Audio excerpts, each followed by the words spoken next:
Good evening, I'm Christina Erne with the Back Bay South End report for this week. A ray of hope brought happiness into the lives of a family mourning the death of a fallen firefighter who was killed in the fire in the Back Bay last week.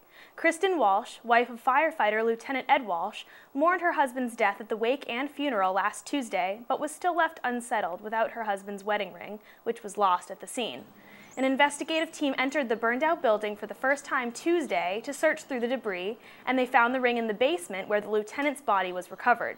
According to Boston Fire Department official Steve McDonald, the investigators rushed the ring over to St. Patrick's Parish, where the wake was being held, and gave Kristen Walsh the uplifting message she needed. During the same investigation, investigators found that the cause of the 296 Beacon Street fire came from welders working at a neighboring house.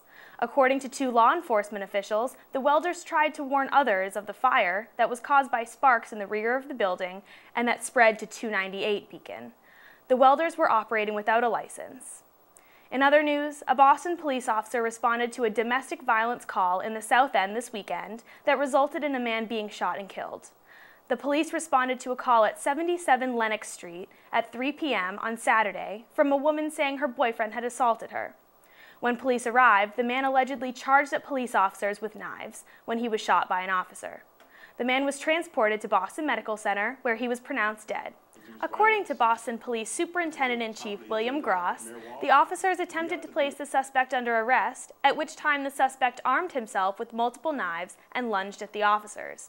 Suffolk District Attorney Daniel F. Conley's office and the Boston Police Firearm Discharge Investigation Team are currently investigating the shooting. In other news, a Boston man arrested in a 2012 ATM robbery in the South End was sentenced to 30 months in jail Friday. U.S. District Court Judge Dennis F. Saylor sentenced 47-year-old Terry Lee to over 2 years in prison, 3 years of supervised release, and $58,000 in restitution to the Bank of America for destroying the ATM on Columbus Avenue. In August 2012, a surveillance camera caught two suspects, one identified as Lee, gain access to the ATM's money room and leave with more than $240,000. Boston officers caught the two suspects on the building's roof. The ATM itself sustained significant damage. Lee pleaded guilty to the robbery in January, and it has not yet been released where Lee will be held. That's it for the news from the Back Bay and South End for this week. See you again soon with more news. Chris, back to you. Thank you very much, Christina. Up ahead, the report from Jamaica Plain with Tricia Fadani.